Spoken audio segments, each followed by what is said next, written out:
Hello, friend. So let's get down to business. I got some news. Don't want it to lose control over the amount of news that's coming. It's summer. Looks like we're gonna have a hot summer. It started right away, right off the bat. So let's get into it. First one is wave of extortions against bars in the city of Montreal. The cops are asking. They're saying, "Come speak to us." Wow, so that's the chief of the police. Let's see if we can catch any good info from this, anything we can learn without reading it word for word. So we know last time we spoke, not last time, one of the last times we spoke about they shot the door of the bar, Fitzroy, in Plateau Mont Royal, which is also the club area. There's like one part of the city that's filled with clubs. It's lively until the very late hours. It's a party section. So we know that they're trying to extort this establishment. And I remember that same evening that they shot this, they also went to I think it was an administrator or something, a manager or something of the company that manages this bar, and they shot up his place too. So that's not the first. There was plenty of others like this. Um, Now they're highlighting this one. Look, they're saying that they arrested the person who shot at Fitzroy and used a machine tool. You know those machine tools? I can't really say the word. So, what the heck? That's hilarious. Not hilarious, but you know what? The guy who came to shoot this place up, he came with his accomplice, which was a woman or a girl, and she filmed him while he was committing the crime, probably to go show the bosses so they could get paid, or use that footage to I don't know, as publicity to extort from the guy. But I don't think you need the footage to do that.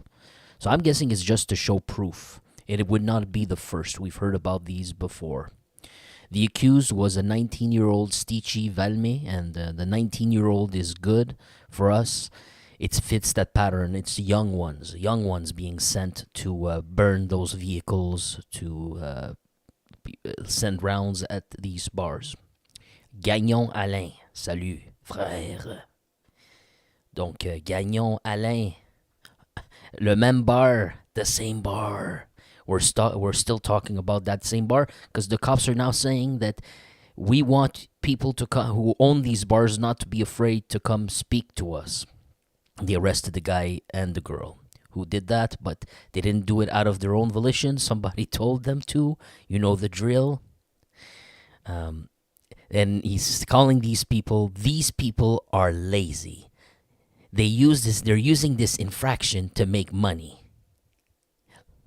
Look at how much effort they're using to arrive to their means.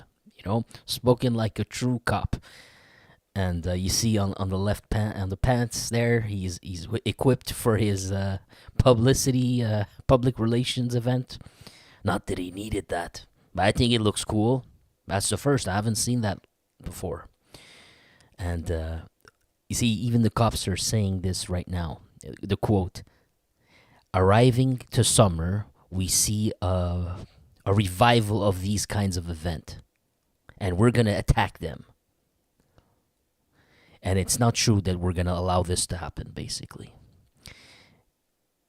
So they're saying that the Eclipse Squad, which is the anti-gang squad of the Montreal police, they have done approximately 800 visits to different bars in the metropole since the beginning of this year. 800 visits. Dang, huh? They got a lot of work now. I just wanted to, I had glanced at it, and there was something that it kind of bothers me. I cannot find it. This is the interesting part for us. Hey, what the hell?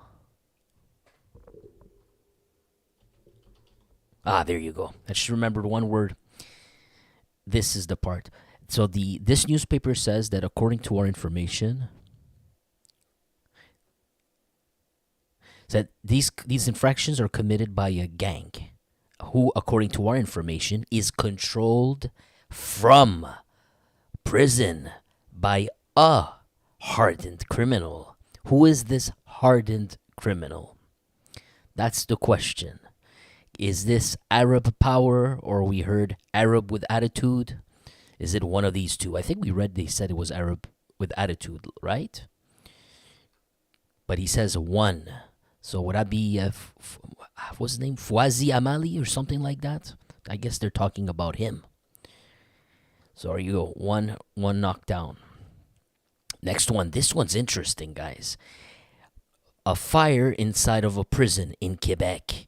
But they're saying 2 incidents. Let's see what this is about. Is this a riot inside of a prison? Is this an accident? That's the question. Good evening, Willie 3038. What's up, buddy? Give me 1 sec to lower this. Centre de détention de Québec, Eliane, le brasier se serait déclenché tout près de l'entrée principale.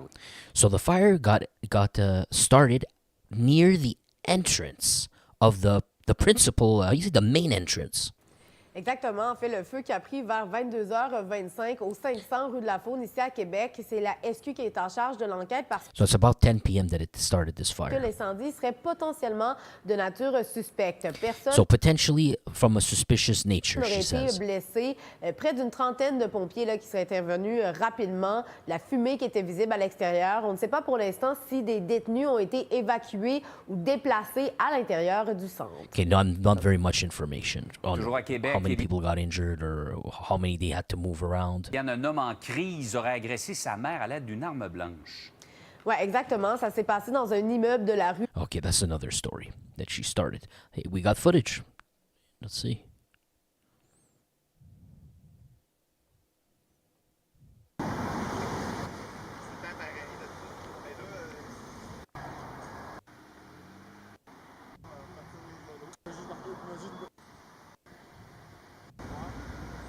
This prison looks familiar. We already had a view like this before for another event. Or maybe they all look the same, but this kind of looks like the same prison we've seen a long time ago. I don't remember for what story.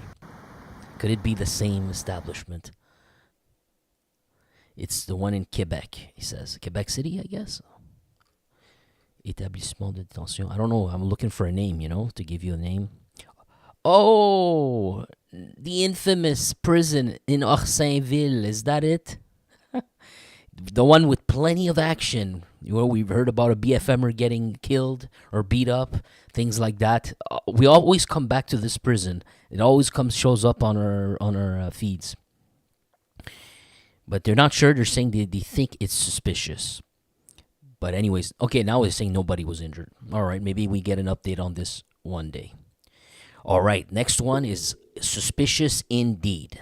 First off, this fire is in Limoilou. That's the red zone. But what's even more suspicious for us, maybe it's just a coincidence, but it's on a motorcycle. You got to ask yourself, is this a Harley Davidson? If you know what I mean. What do we have? Hey, Bobby, what's up, buddy? Bobby says no accident fires in prisons. Big distractions, possibly. Damn, I didn't think about that. I didn't think about that at all. I guess, man. We're going to find out. Here we have another one that doesn't seem to be an accident. How many motorcycles do you know that randomly explode on fire? This time, it's a Tuesday, right? I think, Tuesday. At 9:45 in the a.m. That's a new one, at 9:45 in the a.m. We never have these fires in the 9:45s. This is a first. Did we give us anything to who it belongs to? Nothing. No suspect arrested. But it's a motorcycle. You gotta wonder if this belongs to a biker. But they surely would have had been able to name him here. They would have loved to, but they didn't. Resident Evil AMC, what's up, pal? How are you, buddy? I went on your channel, bud. Yeah, I liked your channel, man. I like to see you talk. Sound like a good guy, my bro. And Jesse Marasco as well. Hello, bud.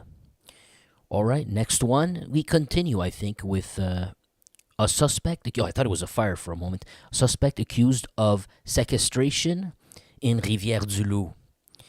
So, holding someone hostage, basically. And want to make sure. Wait a second. Here you're saying the accident happened. Here you're saying accident. So I don't get it. Sequestration is not an accident. But I guess we're going to find out what it means. Happened on the Highway 132. Okay, let's see. This is Thursday, guys. The man, 24, was arrested after a collision that cost the life of somebody. Okay, yeah. If it's just about a collision, we're gonna. Yeah, but they're adding this here, which changes the nature of it. I'm gonna have to read it, but I don't think it's. I think it's related to our stuff. The 24-year-old was arrested after a collision that cost the life of a young mother in last December. Now he's facing accusations. Now he's accused of another crime, sequestration. It makes a lot more sense. And they're saying this case is linked to organized crime. The arrest of Israel Fournier, 3 months after being implicated in this accident. So these are just pictures of that. The tragedy caused the death of Chloé Demers, and yeah, we're gonna rest in peace to her, of course.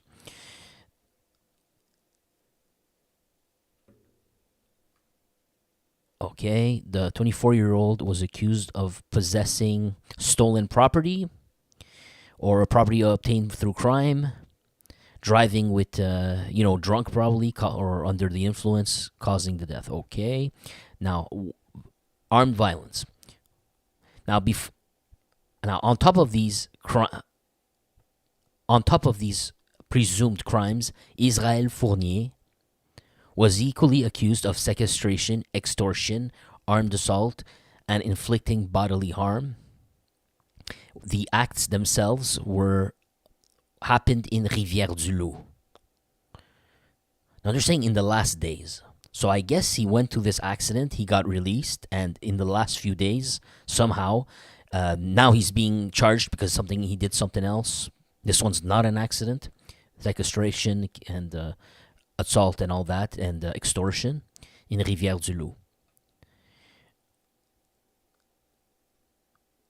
Yeah, they think it's related, basically. Well known by the police, Fournier was already once upon a time found guilty in the past for assault, threats, possession of stolen or criminal goods, trafficking stupefactors, and I don't get this charge. Dressing up.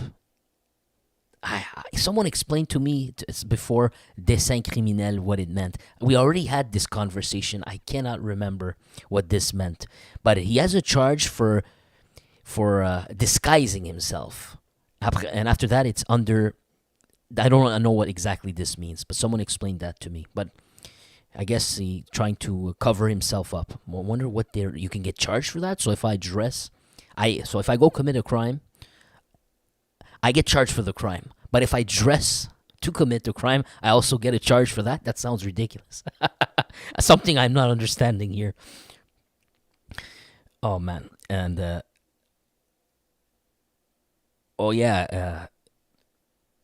good. I'm glad to hear. But I'm sorry to hear you have a headache, Resident Evil AMC. If anyone wants to go on his channel, give him a shout out, give him some support. He's a good guy. He has good intentions, and let's show him some love. When you get there, you'll understand he's a good guy, man. Give him some love. He needs it, and you can do a lot of good. Good guy. He deserves it. And we got Adam Rogers. What's up, buddy? Adam Rogers. What's up, pal? It means that it was to commit a crime.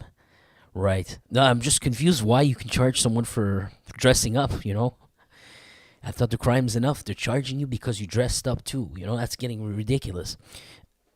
But I misunderstand something, I guess. Next one in this, other arrest. In this mix, the authorities have equally arrested Noah Jalbert, who was also implicated in numerous events of violence in Rivière-du-Loup in the last month. Okay. Now I'm seeing approximately 140 grams of cane, $2,000 of cash.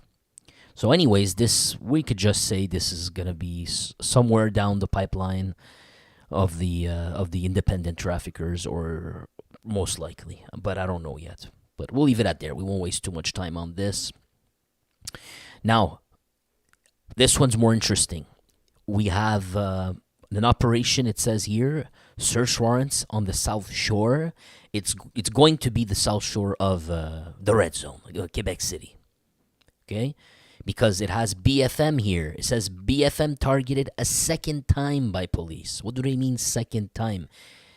Surely they've been targeted so many times. I'm guessing it means just recently, perhaps in the past week. And they're saying that they're giving us 2 locations, so I guess maybe one for each. One in Lévis, Red Zone, of course, and Sainte-Claire, the other town.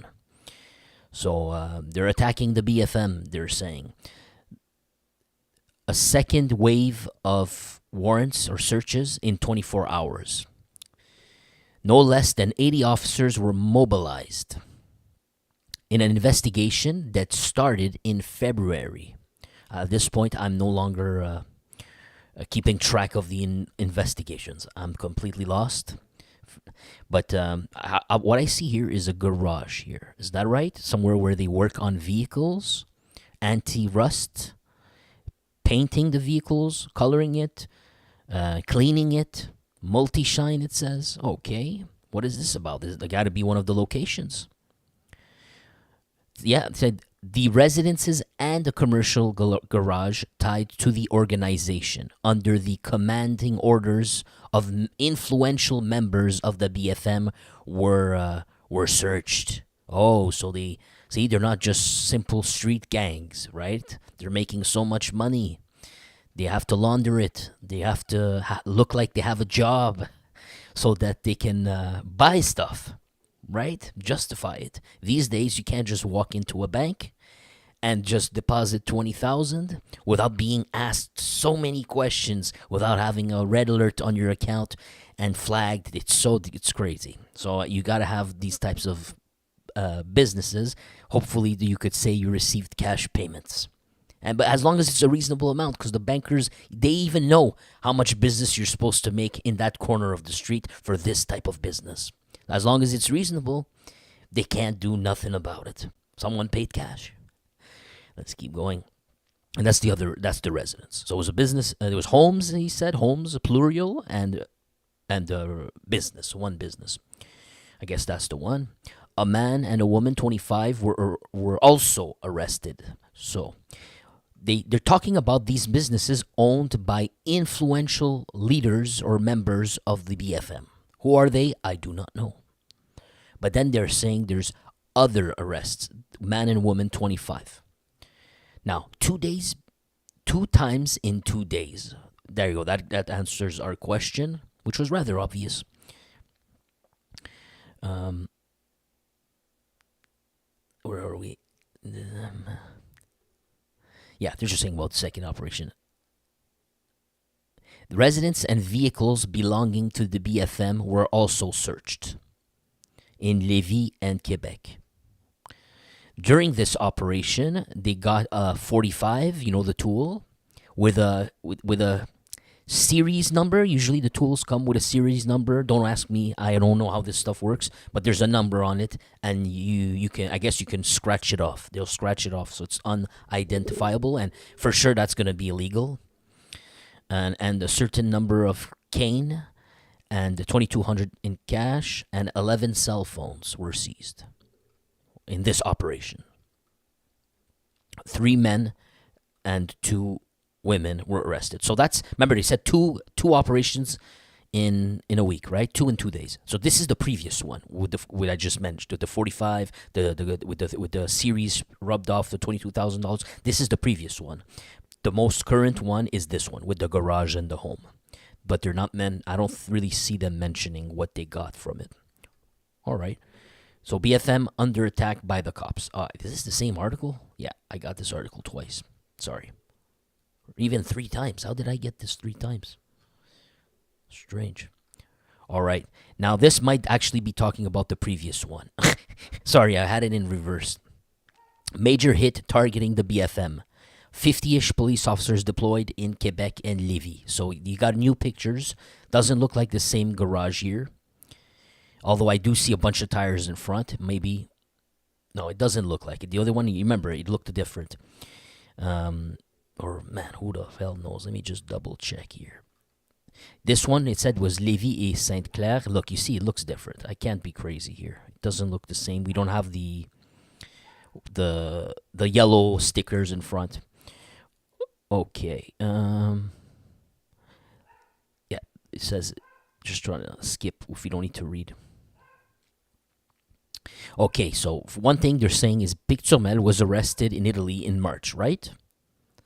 But now they're saying, as we already know, it has not put an end to the hostilities between his gang and the Hells Angels. The conflict with the bikers, criminalized bikers, for tax payments for the sale of stupefyers in the province, especially in the east part of the province, is still ongoing since the last 2 years. So, okay, now they're saying what they got from that. We already talked about the tool with the $2,200 and the 11 cell phones. We already talked about it. But 5 people were arrested. 3 men, 3 women. And the names we have is Roxane Pronovo, 33. She will appear at the courthouse. She and Jean Peterson, 36, are going to face accusations in link with the tool that we've been talking about, that I mentioned like 5 times. And the other people will be liberated while waiting for their court date. Okay, they don't give us anything else. But there you go, BFM under attack. I don't know if this is a home. Because of the tires here, I'm not so sure it's home, you know. Might be another garage that they own. All right. Let's go to the next. So now we go to the North Coast Corridor, 7th Island. You know, we've been having tons of action there, tons of news to cover. And here's another one to add. The wave of attacks continue. Remember, recently there was somebody killed. Well, not too recently, maybe a month or 2 ago. But since then, there have been fires or messages being sent. We continue now with their 7th Island, the capital for us. Criminal fire and rounds. Now, is it the same location? That would be very intriguing. In 7th Island, a woman was taken by the ambulance after her home was targeted by a criminal fire Monday of this week. So they were called at 11 p.m. And we're just going to skip a bunch of stuff here. She went to the hospital. We got it. So, okay, woman inside of her home. The home gets set on fire at 11 p.m. and they take her to the hospital. We got that. Then the other section here says rounds being let off. What is this about? They're saying it's about a second event, violent, that happened a little bit, a couple of days before, I guess, or a few days after. I'm not sure. But this weekend, the rounds were being let off in the sector of Moisy. The cops don't want to really talk about it. They don't want to give any information, but no one was injured. Malcolm Bavota, an 18-year-old who's not from there, he's from Sherbrooke, was arrested in the parking lot of the airport of 7th Island in relation to this. So there was so he's the guy. He's the guy that they wanted. They accused him of possessing the you-know-what to commit a crime. Now they're just saying that it's too early to say if it has anything to do with the stupefier trafficking, and the war that's raging on. Right? Okay. Well, I think we kind of assume it is. Now we come back to the waves of extortion. So the previous story was the bar Fitzroy in Plateau Mont-Royal.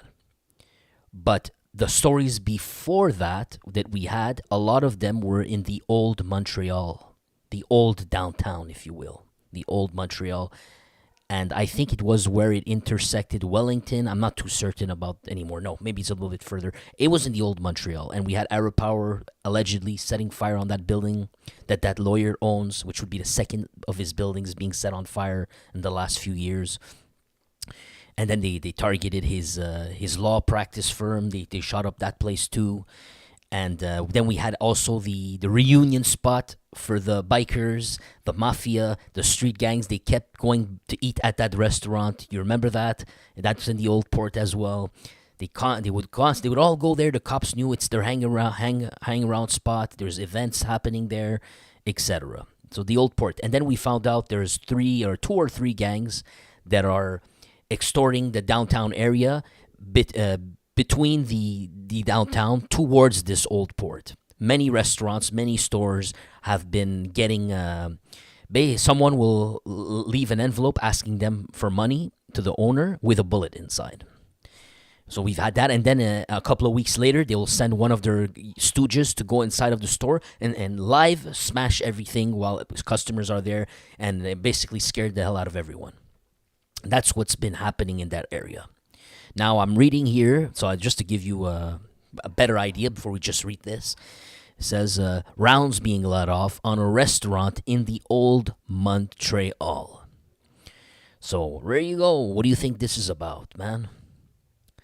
The impacts of the shells localized in front of the restaurant called Ha in the old Montreal. Nobody was hurt. Good. It happened on Monday, a bit before 8:30 in the a.m. on a restaurant on William Street. Yeah, I guess we're not going to get more information than that.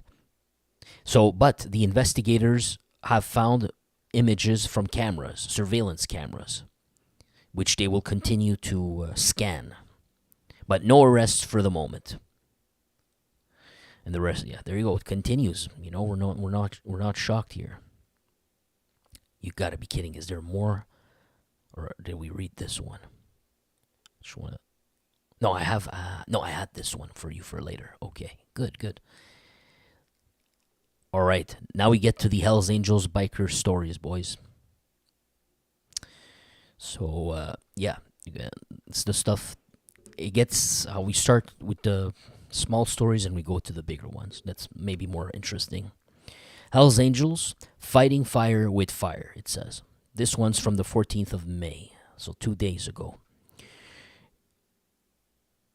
Now, more than 300 bikers were reunited. Remember? We're talking about their annual run. Marauder, Jean-Philippe Celestin was there. Here, I guess, is a picture of when they were hanging out. And the cops, you see the cops, they put their tents, so you're going to have to pass through them. They're going to get your name. They're going to get all your roster. And they're going to frisk you, and they're going to try to find any little thing they can to give you a ticket. You know, they're going to milk this. But defied for the last 2 years by emerging groups, the Hells Angels seem to want to fight fire with fire by surrounding themselves with people from street gangs who are becoming members of their sub-clubs. That's a smart strategy. That is a smart strategy.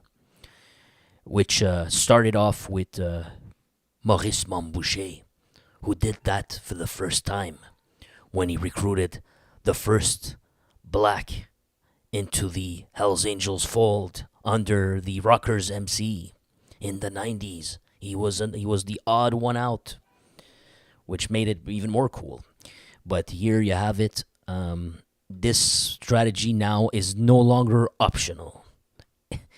It's a survival tactic. It absolutely needs to be. We have tons of examples for it. So let's see. So it's one of the questions that are asking the SQ after watching the first run. Are they recruiting street gangs to join their biker underling clubs? So here you have the Red Tails. I'm guessing this is going to be Sprince's cadet. Remember we talked about him? Gregory Woolley, pal, back in the days with him in the 90s or early 2000s at the least. I think it was in the 90s.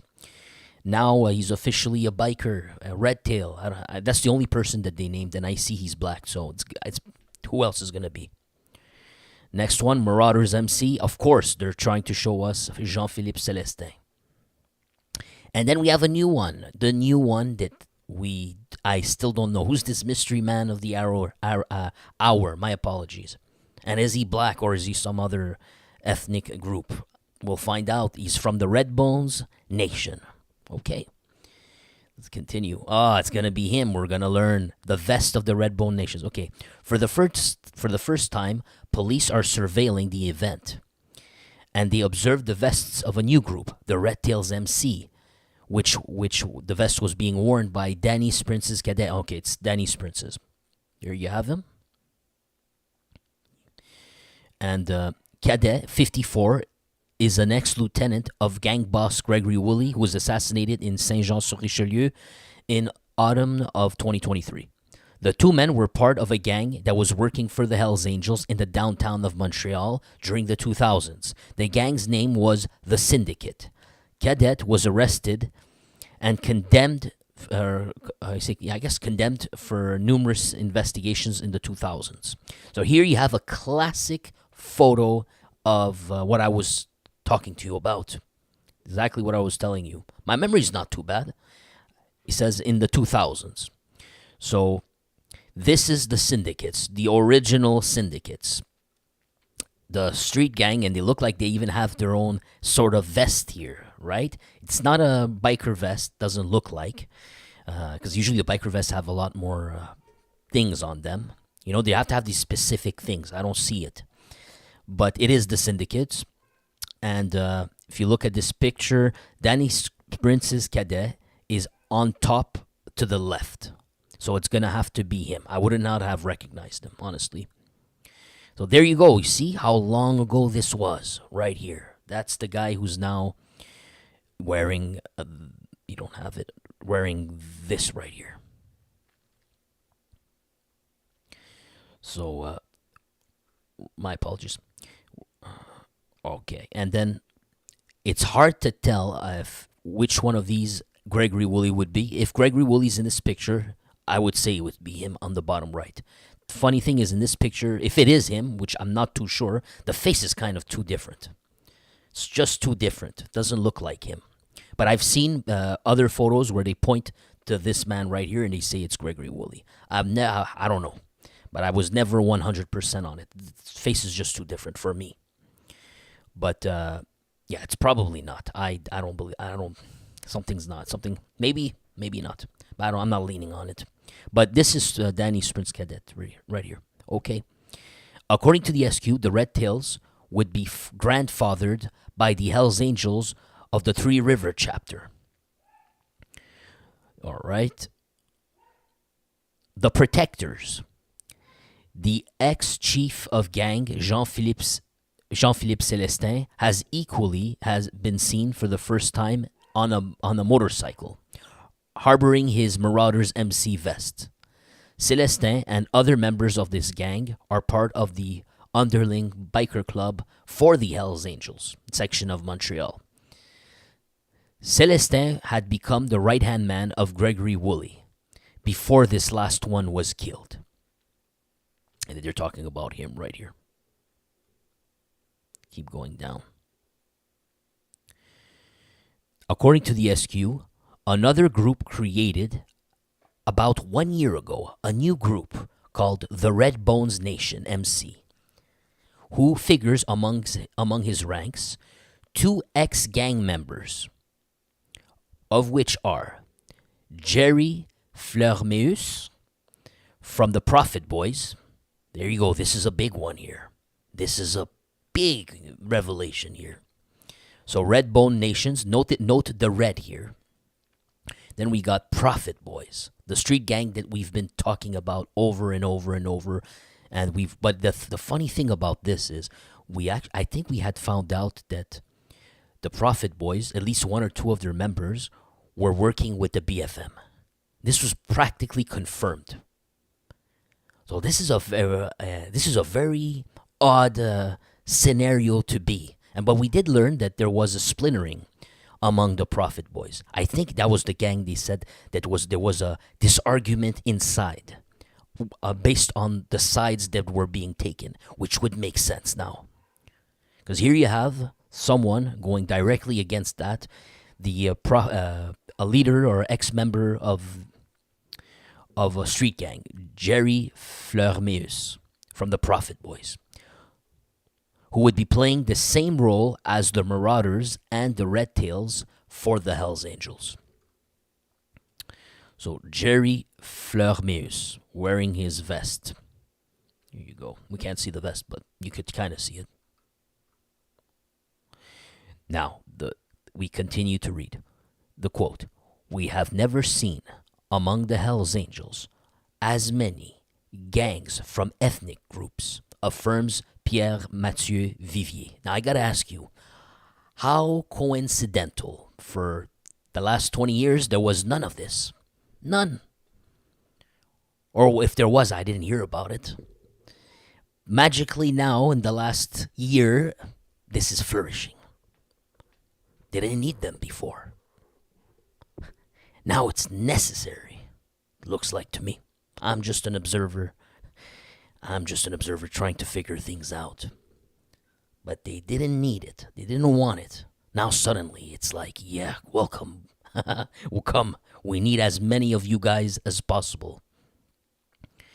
You know, I guess that even the Hells Angels can't resist DEI.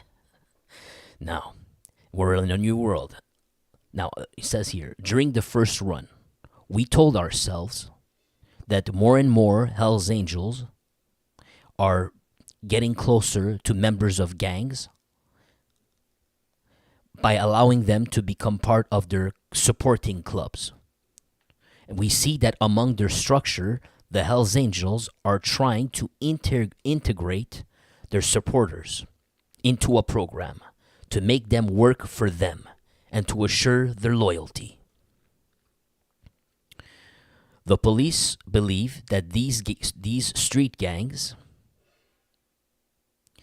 would be a response from the Hells Angels towards Arab Power, Rolling 90s, BFM, Zone 43, and other independent gangs that are contesting the hegemony of the bikers for the last 2 years. In other words, they've got their Gregory Woolies. So if you thought one Gregory Woolley was carnage, one Gregory Woolley was a lot. Now you're going to have to contend with at least 3 or 4 different ones. And they all come from Gregory Woolley when you think about it, which is funny. Let's keep going. We believe that makes a certain protection for the Hells Angels by having members of street gangs who at the time control a part of the streets and that are capable of using violence. This offers a certain protection to the bikers and allows them to probably keep a part of the market that they would have lost, says the police inspector.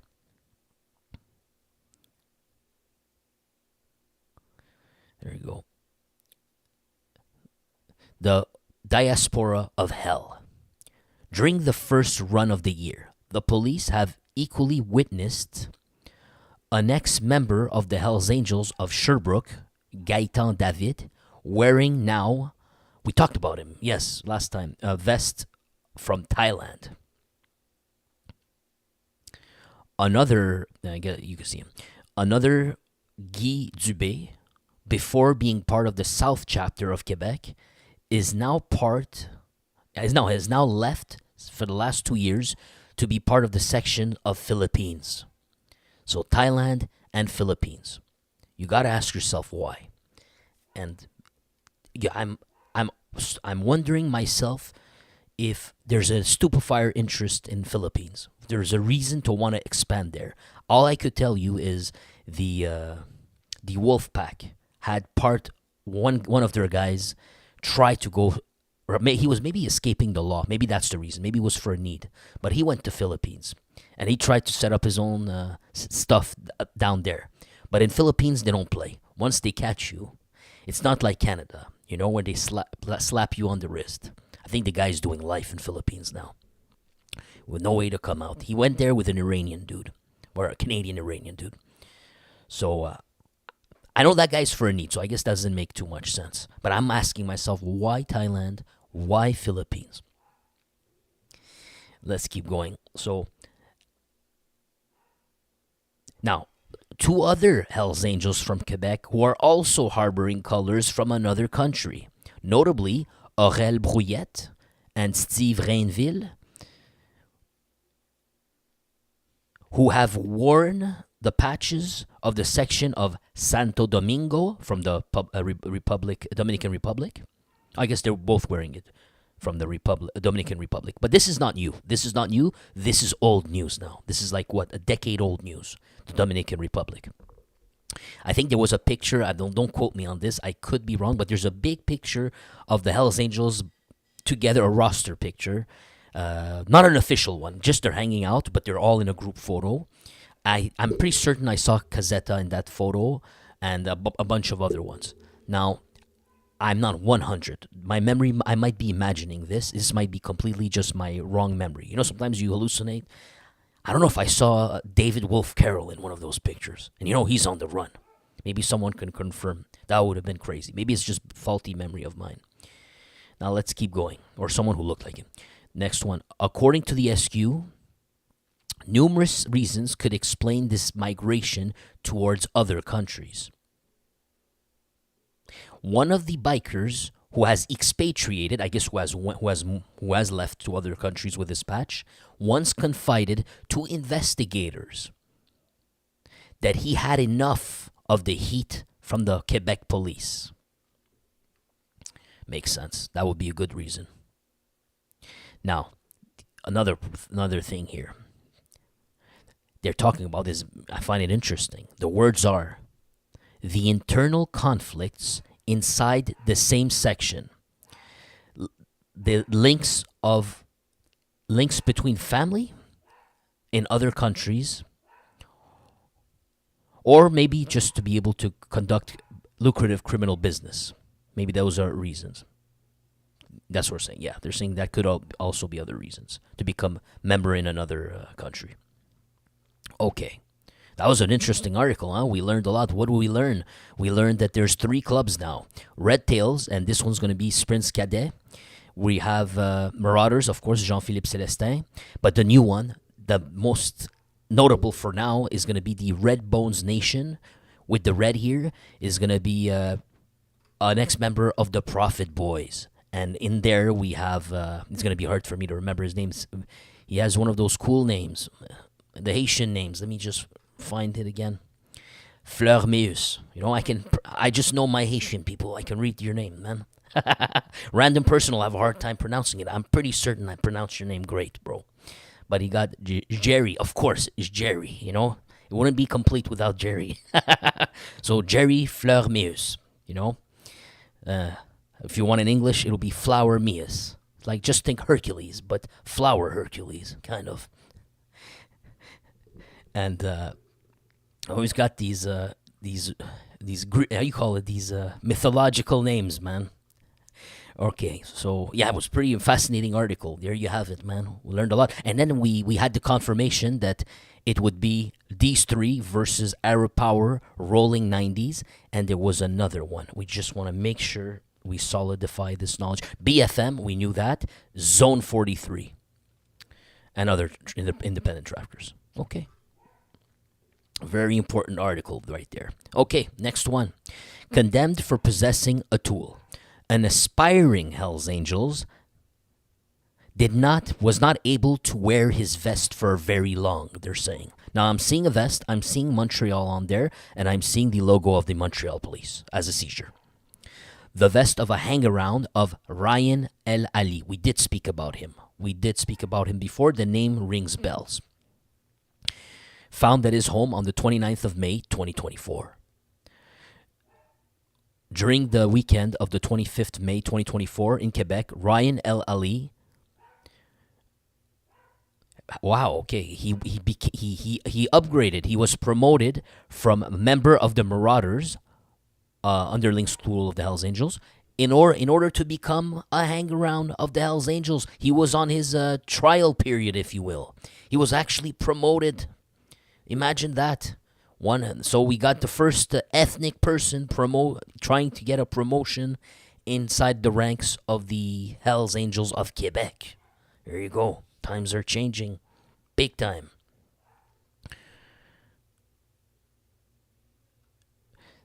But 4 days after El Ali was arrested for possessing a tool, I remember he was in a parking lot and he had his tool on him, and the cops went to stop him. And we read that story together. I kind of remember it, and I think he was doing security for a Hell's Angel or something. He was following him around. It was something along those lines.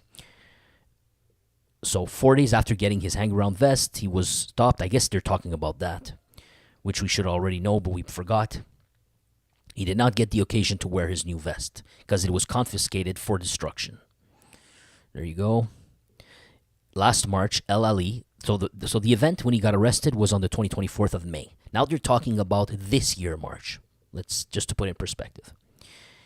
In March 2025, El Ali, 35, pled guilty of accusations tied to possessing that tool, and he was condemned to 3 years of prison.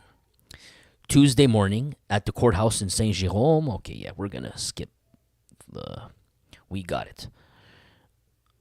So they ordered the destruction of his vest, destruction of a calendar 2024, a shirt with the effigies of the Hells Angels, his tool, of course, and the brass. Dang, I didn't want to show that. That's going to get me dinged. So yeah, we saw this picture before. That's some stuff they found at his place. Here you go. Yeah, we saw every single one of these pics. Maybe not these last two. And maybe not this one. But this is the Marauder effigy that he had before that. Wow, my computer remembered to blur that. I got lucky. That's too late.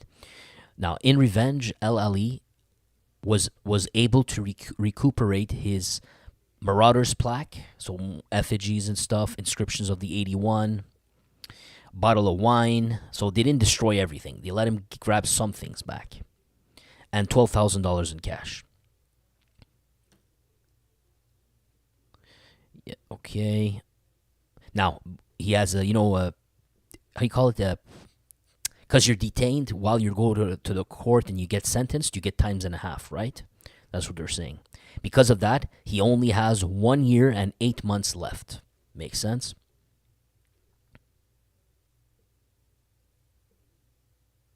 Now, this is interesting. Now, according to the way the Hells Angels conduct their memberships, the process of ascension of a member is suspended if he's incarcerated,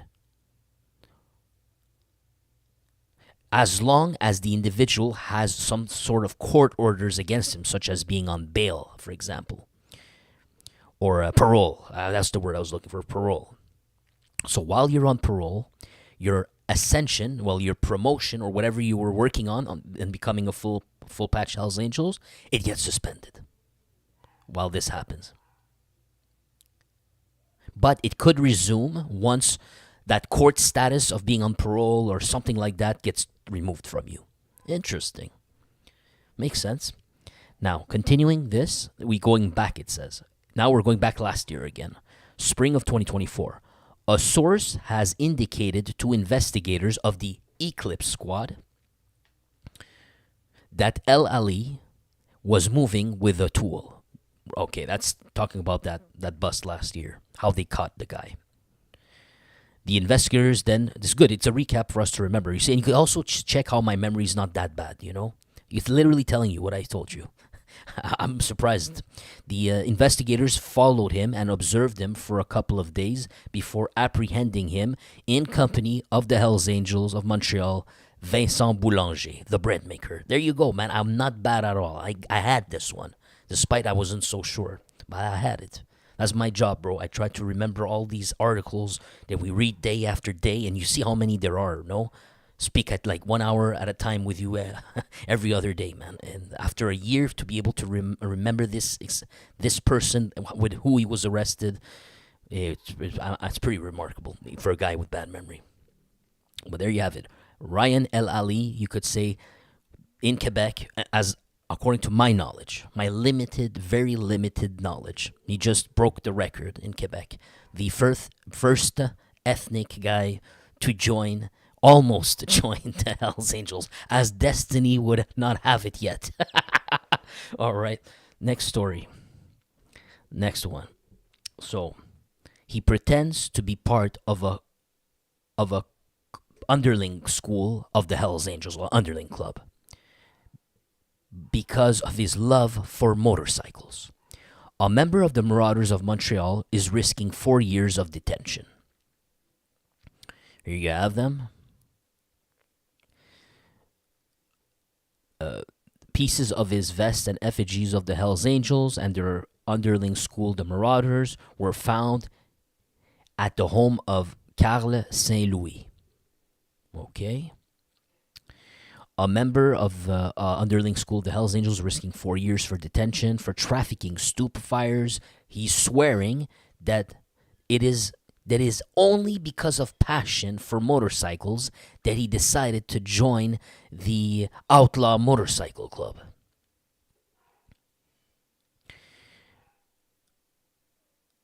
Oh, it's about that. Is that related to that story? It's because there's a previous story about this. It says 2 traffickers pled guilty. They sold cane to an infiltration agent 22 times. We did speak about this article together. 22 times. I remember this.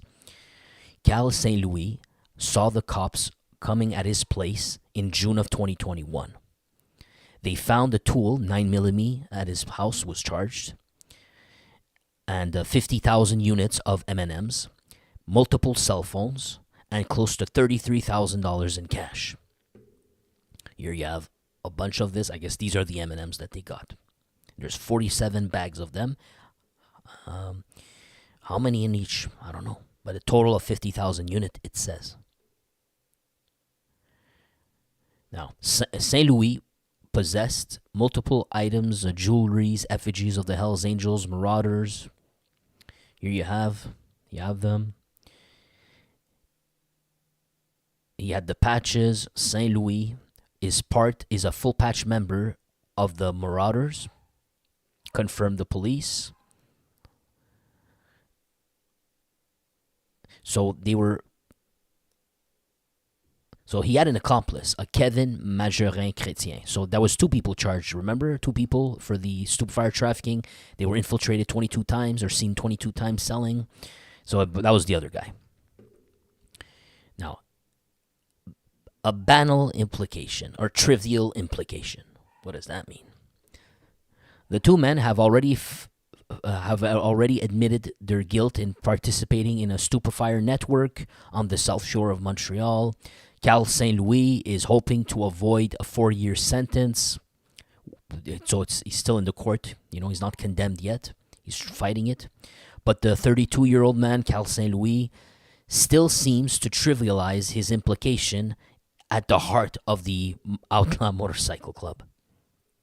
He assures that it's his love for the type of vehicle that these members are using that motivated him to be part of it, the Marauders, underling club of the Hells Angels.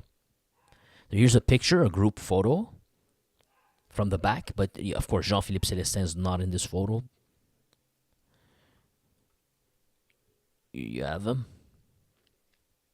We all remember this. We read this last year. We read about this last year. Now, the Crown does not believe it. They find it hilarious. They find it's a joke, his explanation.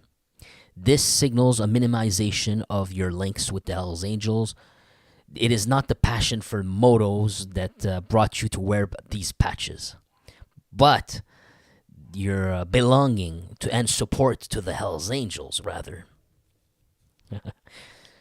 Let's see what's going on.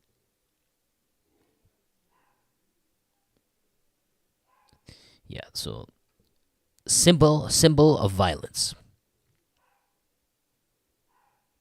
These items and effigies of the motorcycle club are symbolic. They show support and affiliation to the Hells Angels. They cultivate an image of violence and intimidation. Yeah, and they're saying that when they went to his, when they went to search his enterprise, because I guess he owns a business, maybe a car shop or something. When they got there, at one of the floors of the business, they found what looked like pretty much a bunker. It looked like a hangout spot. It was decorated. It was hardcore. It wasn't just a business place. This was where they were meeting up, basically. And they're showing you photos.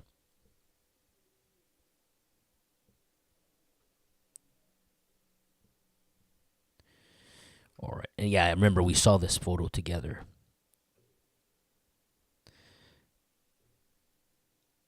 Now, Carl Saint Louis assures that for his part, having made a cleanup of his surroundings, about the people that he hangs out with, and he hopes that he could get away with it with only 3 years. The other suspect, Kevin Magerin Chrétien, who was acting as a banker or bookmaker, I'm not sure, bookkeeper or banker for the organization, for his part, is hoping to avoid prison and to instead be sentenced to, I guess, home. I don't know what the word is. You can do like a lesser sentence, but at home. Not sure how that works. How's that prison? How's that a sentence? But anyways, they will render their verdict this autumn. There you go. Crazy, huh? But yeah, I think the highlight of the night is learning about the diversification of the Hells Angels. So no, it's not simply as saying that they're using diversity and inclusion into the underling network. That's not, that's underselling it. Yes, there have 3 more Gregory Woolies in there now. There were Gregory Woolies and right-hand man at any point in time. No, that's not enough. They also recruited Orion El Ali, but Destiny did not accept it. So we're going to wait until we make more progress. It's going to take a little bit more time, fellas. Anyways, I had a good laugh with you. I appreciate you. Do we have another one? No, that was it. Long, huh? I don't know how we do this. Hey, 54 Wishbone. What's up, pal? I appreciate you. Thank you so much for helping me out back then. I never forgot, but it really meant a lot. Let me give you guys some shout-outs. Gagnon Alain. Salutations. Willie 3038. Salute, pal. Bobby Bright. What's up, buddy? Jesse Marasco. How you doing? Resident Evil AMC. How are you, pal? Happy to have you. And Javier Latin. Hola, hermano. K6 Real, my friend. DJ, my brother. Anthony Serrano. Paisan. That's all you guys call each other, right? Anthony Serrano. Nice to have you. 54 Wishbone, of course. Marcel Mathers. You, buddy, I appreciate you. Thank you for everything. And Mr. Green Thumb from Ottawa. Hello, right back at you. I can't find the other person nickname. There's one guy here, but the nickname's not appearing. I don't know. There's a bug. There's a bug on my screen. Some of you, I can't get the nicknames. I wish I could tell you the guy. Salute to the guy who says, Prophet Boys had inner beef. This Jerry Fleurmeus must have gone against his gang. Similar to that other ex-Prophet Boy nicknamed Alibaba, his rapper name, who was recently killed in RDP jail. That would all make so much sense. Thanks for explaining that. That would make so much sense. Shout out to you. I would give you your nickname, but it does not appear on my screen. Sorry, man. It's a bug. And, yeah, I can't see your name. You got, who else? I don't want to forget anyone. And Triple N, what's up, buddy? I remember you. Triple N, you have a unique nickname. Chris Inslee, how could I forget? What's up, Chris Inslee? Sheriff of YouTube, what's up, buddy? Aggressive Bat 34, how are you? Ryan C, of course. And I think I got everybody. And the other guys, I always forget your names because I can't. It's not on my screen. Shout out to Will Hildebrand. Shout out to to Man in the Middle. Shout out to Max the Youth. Shout out to Wayne or West Dozer. I forgot you changed your nickname not too long ago. Who else? Man, I wish I could remember. They don't come when I want to. But you know who you are, bud. Thank you so much. And all the silent ones. Thanks a lot. Thank you for being here. And yeah, hit the like if you want to help me out. Greatly appreciate it. And see you in the next one. I'll keep you up to date. The saga of the Montreal underworld continues to become more and more complicated, more and more interesting. The question becomes, when will this all consolidate? Or will there be violence? Will there be beefs? Will there be tit for tat scenarios that will unfold in the future? Because something's going to happen. Either there's going to be a truce out of fear, or it's going to be the violence going to ramp up. Now, so far in Montreal, I don't feel the violence has ramped up at all. Seems like everyone's holding back here. At a certain point last year, it was ramping up. When you had Celestin's brother died, you had Gregory Woolley 2 years ago died, or a year and a half. At a certain point, it was going up. And then now it like sort of went quiet for a while now for Montreal, except the extortions. That's different. That's not a beef. But the Quebec side, this has not really slowed down. It's been a fiery year. Now they got Pic Turmel, but they didn't catch the other guy. So that's still up in the air. We're going to see what happens. Anyways, thanks a lot, guys. Have a great evening.